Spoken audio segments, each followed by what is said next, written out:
स्नेहा का सपना था कि उसे कोई बहुत ज्यादा समझदार और स्मार्ट पढ़ा लिखा लड़का मिले।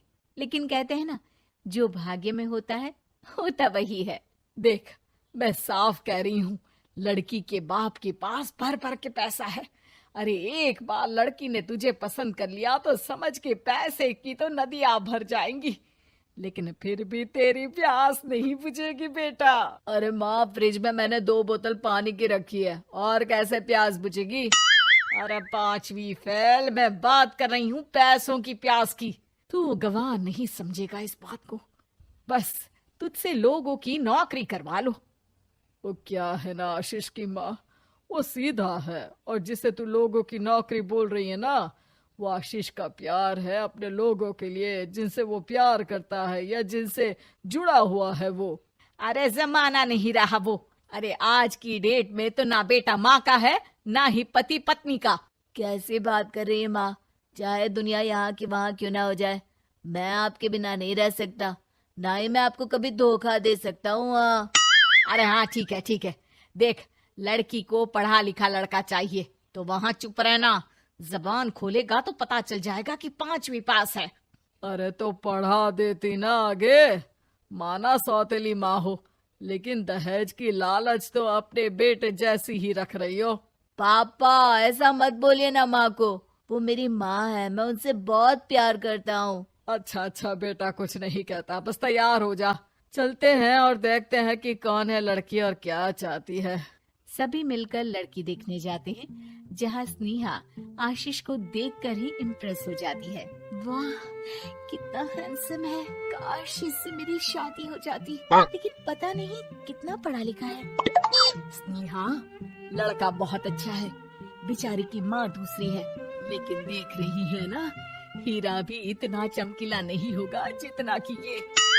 स्नेहा को समझ नहीं आता कि वो क्या करे। वो आशीष से मिलती है, उसकी सादगी, उसकी बातें उसे भा जाती है। मैंने नहीं सोचा था कि इतना पढ़ा लिखा लड़का मुझे मिलेगा। मैं शादी करने के लिए तैयार हूँ। और फिर स्नेहा और आशीष की शादी हो जाती है। शादी के बाद सासू माँ कहती है, अरे बेटा, वो तेरे जेवर मुझे दे दे, मैं संभाल कर रख दूंगी। स्नेहा, जो कि खुद भी एक समझदार लड़की थी, नहीं नहीं, मैं अपने जेवर नहीं दूंगी। उसके लिए तो मैंने पहले ही लॉकर खुलवा लिया था माँ जी। ये मेरी कुछ आर्टिफिशियल ज्वेलरी है, इसे रख लीजिए। वैसे मेरी अलमारी में जगह नहीं है ना। सास बेचारी नई नई बहू से क्या उलझती। सुनिए जी, मैंने आपके लिए खाना और नाश्ता बना दिया है। ऑफिस कब जाना है? कौन से ऑफिस में? मैं तो घर का सारा काम करता हूँ। हाँ, क्या बात कर रहे हैं?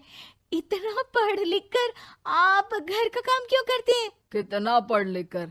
मैंने तो सिर्फ 5वीं तक पढ़ाई की है। तभी वहाँ सास आ जाती है। अरे 5वीं तक भी पढ़ लिया तो समझो मेरी कृपा से, वरना तो जो इसके लक्षण थे ना, क्या बताना। अच्छा आशीष, जरा बाहर जा और भाग कर टूथपेस्ट लेकर आ।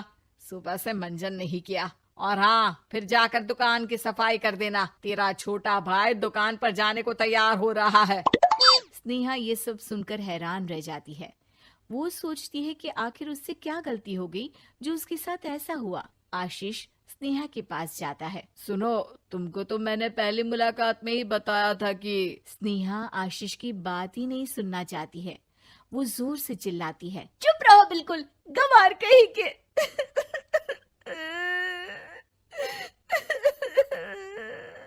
कितना बड़ा धोखा हो गया मेरे साथ। अब मैं इस घर में नहीं रह सकती। प्लीज ऐसी बात मत करो, मेरी पत्नी हो तुम, जैसे बोलोगी मैं वैसा करूंगा। मैं कोशिश करूंगा बाहर जाकर कोई काम ढूंढ लूं, पर प्लीज मत जाओ। चुप रहो गंवार कहीं के, मैं तुम्हारे जैसी की बीवी हो ही नहीं सकती।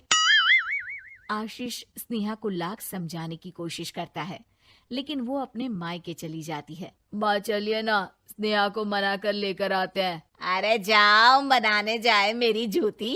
इतना घमंड, जैसे कलेक्टर हो कहीं की महारानी। अरे मैं तो तुझे कहूंगी कि तू भी भूल जा, हमने नहीं भगाया, खुद ही तो गई है। माँ वो बीवी है मेरी, मैं प्यार करता हूँ उससे, मैं जा रहा हूँ उसे लेने। वहीं स्नेहा के घर पर, माँ वो तो कुछ काम ही नहीं करता, घर का नौकर है, 5वीं पास। मैं नहीं रह सकती ऐसे आदमी के साथ माँ। बेटा वो लड़का बहुत अच्छा है, उसकी तारीफ मैंने हर किसी से सुनी है। तेरा पति है, अब तक एक गलत माँ के साथ रह रहा था, तू संवारेगी तो संवर जाएगा। तभी वहाँ आशीष आ जाता है। मुझे माफ कर दो स्नेहा, पर प्लीज मुझे छोड़कर मत जाओ। मेरी माँ के जाने के बाद मुझे तुम्ही से सारी उम्मीद है। तुम जैसा कहोगी मैं करूँगा, पर प्लीज मेरे साथ रहो। सबके समझाने बुझाने के बाद स्नेहा आशीष के साथ घर आ जाती है। आ गई महारानी, अब आई हो और सच्चाई भी पता चल गई है, तो थोड़ा तमीज से पति के साथ घर देख, रसोई संभाल और हम सबकी सेवा कर। देखो, मैं अब इस घर में बंटवारा चाहती हूँ। जो मेरे पति का हिस्सा है वो उसे मिले और वो आज से कोई काम नहीं करेंगे। हिस्सा ले लो, लेकिन कमाओगे क्या, खाओगे क्या, धूल मिट्टी? अरे तेरा पति किसी काम का नहीं है, वो तो मेरा बेटा कमा रहा है तो 2 रोटी मिल जाती है इसे। तभी वहाँ स्नेहा के ससुर आ जाते हैं। मैंने एक बंद फैक्ट्री को पहले ही आशीष के नाम कर दिया है और घर के 2 तल्ले में 1 तल्ला ले लो। मैं तो आशीष के पास रहूंगा, वकील थोड़ी देर में आता ही होगा। अरे जाओ जाओ, 2 दिन में भूख से तड़प कर सब वापस आ जाओगे। बढ़िया आई बहू बेटे वाली। फिर क्या था, स्नेहा आशीष के साथ मिलकर बंद फैक्ट्री को खोलती है और मन लगाकर काम करती है।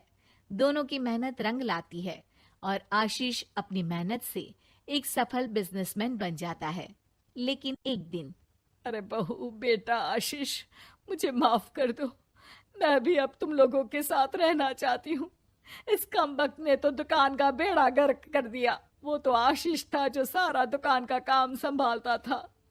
बेटा हमारे पास तो अब खाने को भी नहीं बचा। माँ जी, इसे कर्म के फल कहते हैं। खैर, खाना है तो आपको और आपके बेटे को काम करना पड़ेगा, समझी? हे भगवान, अब ये दिन आ गए हैं कि बहू के साथ रहने के लिए मुझे काम करना पड़ेगा। बेटा आशीष, तू ही समझाना अपनी बीवी को। पता है ना मैंने तुझे कितने प्यार से पाला है। हाँ माँ, वो तो ऐसे ही बोल रही है आपको। अरे घर में कामकाज के लिए बहुत सारे नौकर चाकर है, आप आराम से रहिए माँ। स्नेहा आशीष का अच्छा और सरल सच्चा व्यवहार देखकर मन ही मन सोचती है, मेरा पति गवार ही सही, लेकिन दुनिया का सबसे अच्छा इंसान है।